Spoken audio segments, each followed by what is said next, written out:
Courage and cowardice. What does it mean to be spiritual in a crisis? In a big crisis, this crisis. Hello, this is Chris speaking. Wake up with a video about what it means to be spiritual in a crisis. In a really, really big crisis like this one, no matter what kind of crisis it is. Is it a global crisis or a local crisis? Is it economical or health related or political? How to deal with it?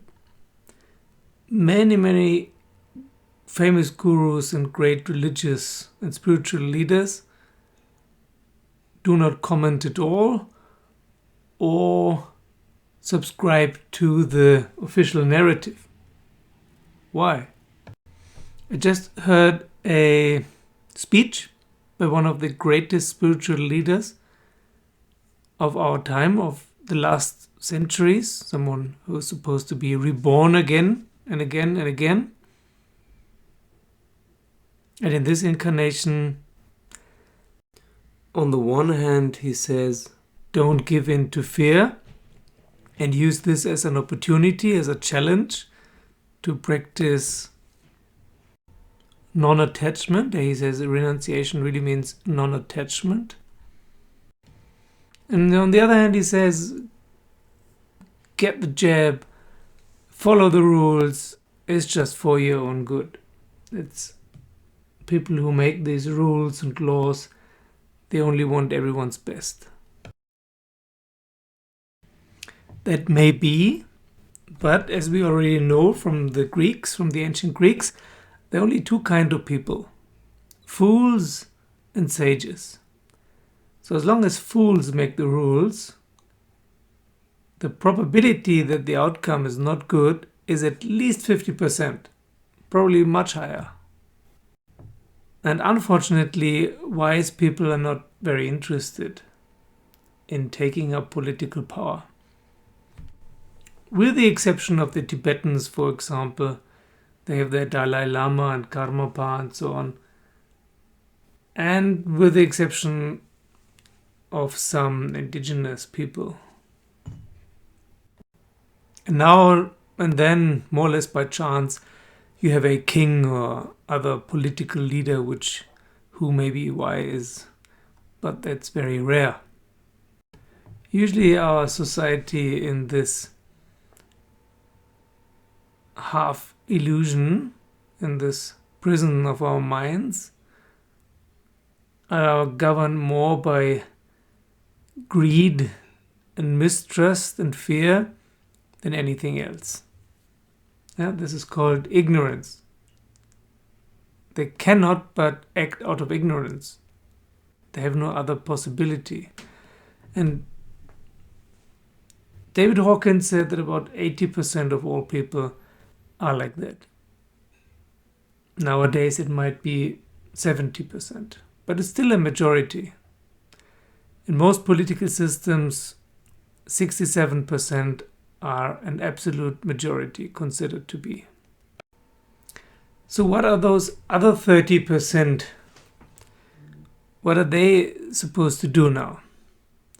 Or those 1% or less than 1% people who are in spiral dynamics second tier, who are almost awake or awake or enlightened, how are they supposed to act in such a madhouse? Well, they have to act as they see fit or as their intuition or their internal divine voice or compass tells them to do. But I find it very strange to recommend people to respect and appreciate and follow the rules. Sure, it's very practical to stay low. The probability that you get into trouble is very, very low now. If you don't mention anything and just behave the same as the mass does. On the other hand, laying low is what people have always tried in totalitarian systems. And it usually turns out badly for them. I'm not recommending it here. I just want to go through some philosophical reflections together with you. There has been a history of resistance. Mahatma Gandhi, Thoreau, Malcolm X, Martin Luther King, Sri Aurobindo, and so many others. In India, two of the greatest national heroes were and are Mahatma Gandhi and Sri Aurobindo. They were the leaders of the resistance against the British oppression when India was still a colony of the United Kingdom. And Mahatma Gandhi chose the peaceful way, and Sri Aurobindo was on the side of the radicals who were also condoning not so peaceful ways. That's what landed him in prison too, and that's what made him flee to French India later. Mahatma Gandhi had certain social sins listed. He said that there are 7 social sins: politics without principles, commerce without moral, wealth without work, education without character, science without humanity, enjoyment without conscience, and lastly, religion only within your comfort zone. So, if you look at this, basically all of those are what's happening every day today. That's the common way. That's not, if that's sin, we're all living in big, deep sin. This is anarchy. Everyone just looking out for themselves, having a good time, and who the heck cares what happens after me? We're sacrificing our future, our planet, and our children and further generations for our present enjoyment, or supposed enjoyment. And when I say planet, of course, I mean all living creatures on the surface of the planet. The planet will not suffer from whatever we're doing. It will recuperate no matter how long it takes. But the life forms, of course, including ourselves, they will suffer from what we're doing. And now there are 2 camps in spirituality. The one camp says, well, it's only an illusion anyway, it doesn't matter, just don't attach and everything will turn out fine because nothing is happening anyway. All just a big holodeck. And then there's another camp, it's the Mahatma Gandhi and Sri Aurobindo camp and Martin Luther King camp and so on, is yes, that's also true, but why not use your consciousness and your life and your energy to do something good for others and for the planet, for the life forms on the planet? Because just saying this will all be over anyway at some point and it's only an illusion, this can also be an excuse. This can be cowardice. To just start open rebellion, of course, that's also not enough. That's a green reaction, just anti something. That's also not enough. But if you're in spirit dynamics second tier, if you're awake or enlightened, then what to do? What's the humanly adult form of reaction to injustice and oppression, or to fear and panic? Firstly, watch the show and enjoy. It's true, don't attach, because then you will just become part of the pendulum of the narrative, no matter if you're pro or con something. But once you're detached, then you can do anything. Why sit at home and pretend that you're not there? Why not do something that might be beneficial for someone else? Otherwise, why do anything? Why do you go to work? Why do you meditate? Why do you eat? Why don't you just stop with everything and wait until you die? If everything is an illusion, doesn't matter. The sooner it's over, the better, right? Then not why hasten it along a little bit. No. Most people, enlightened or not, they want to survive. They want to live longer. Why? Most people are complaining all the time how horrible everything is, and at the same time, they want to live as long as possible. How does that fit together? Because you're here for a reason. This experience is taking place for a reason. And it's your job to find out which reason. Collectively and individually. Recently someone asked me, what are avatars? And has this person been an avatar or not? Well, it's said that avatars are people who come back to our existence, to our planet, to our present, to help humanity with a big crisis. And examples are, of course, people like the Buddha or Jesus or Muhammad. You have these guys and girls in every culture, in every tradition, in every history. So why are they there if everything has no meaning, if everything is just an illusion, a holodeck, a story which bites its own tail? There would be no purpose in consciousness. Why are you looking for enlightenment? And what use would enlightenment have if it was just about feeling great that you now know everything?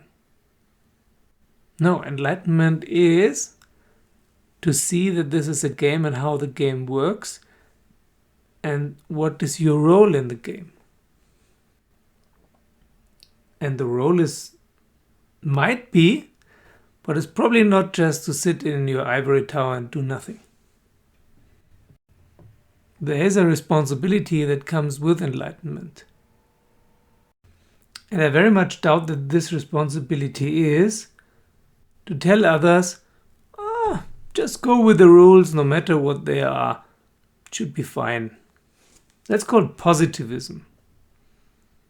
The rules are correct because they are the rules. Otherwise, they wouldn't be the rules. And positivism is an excuse.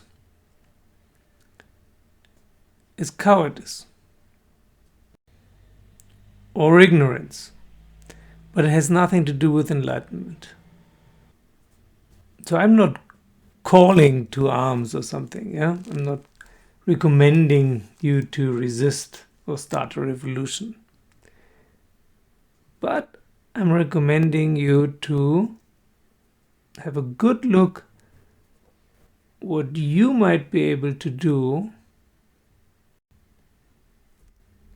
for the whole if you are as advanced as you think you are. If you think you're neither awake nor enlightened, it's fine. Then just focus on awakening and enlightenment. But I know so many people who assume that they are awake or enlightened and they don't act accordingly.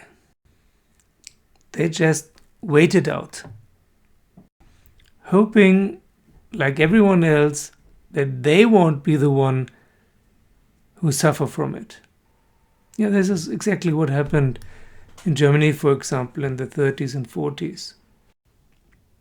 For 75 years, people wondered how the Germans could have been so stupid or cowardly to allow such things to happen. Yeah, they might not have participated in it directly, but they just stuck their heads in the sand.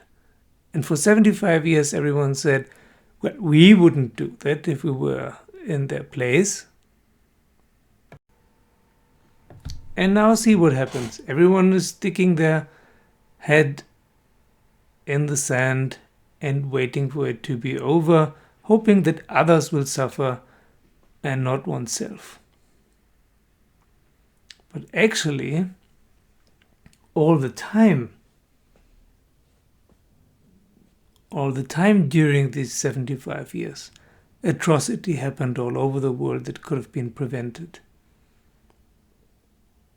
Genocides were happening and continuing in the USA, in Tibet, in Australia, for example, in Africa, in South America. No one cared, except those people who were affected by it. As long as we are not affected by it, but some other people far away, fuck it. That's the common attitude. That's exactly the attitude that leads and will lead to totalitarian systems throughout history. And afterwards people wonder, oh, how did that happen? Well, you participated in it. You made it happen by not doing anything, by assuming that by staying quiet, nothing will happen to you. Russell Brand, whose humor and language I really appreciate recently, said, "We are walking face first, blinking like imbeciles into the dystopia being formed around us." And Hannah Arendt, a female German philosopher who fled to the US, wrote, "Totalitarianism is an attempt of the government to transform reality into fiction." So the reality we perceive every day and every moment not only is a fiction spiritually, now it's also becoming globally a fiction politically and economically. There's a huge shift of wealth and power. Political life is about power and economical life is about wealth. And whenever they change, wealth and power also change. And everyone's just waiting for it to be over and go back to normal, to how it was before. Why on earth would it go back to how it was before? When did ever people who gained a lot of power and wealth give it back? Especially if they gained it by strange means. So again, this is not about revolution or resistance or conspiracies or theories. This is about taking responsibility for yourself, about waking up and taking responsibility for yourself and also for humanity and nature. And not only when there's a crisis globally or at home, but all the time. There's always a crisis somewhere. There are people who get treated like shit all the time somewhere. Like indigenous First Nation people all around the world. Since 1890 and before. They get treated like shit, like subhumans. And very, very few people care. Also people who claim to be awake or enlightened. That's not enlightened. That's selfish, that's egoistic. You're not supposed to have an ego anymore if you're enlightened. There are all these gurus who say they have amazing cities. Well, use these cities. Use these cities to save people who are in dire need. Don't just wank off about them. Oh, I'm so great. But if there's a crisis, then I shut my mouth and tell my followers to shut their mouths too. That's safer. Socrates and Mahatma Gandhi and Sri Aurobindo, they would turn around in their graves if they knew how so-called gurus are acting nowadays. So I think it's time to think more about others and less about yourself. But that's just what I think. Tell me, what do you think? All the best. Don't give up. It's all well in the end. But that still doesn't mean that you can just sit around and do nothing. Thank you for liking and subscribing and hitting the bell button. Thank you for joining me as a Patreon, and see you soon.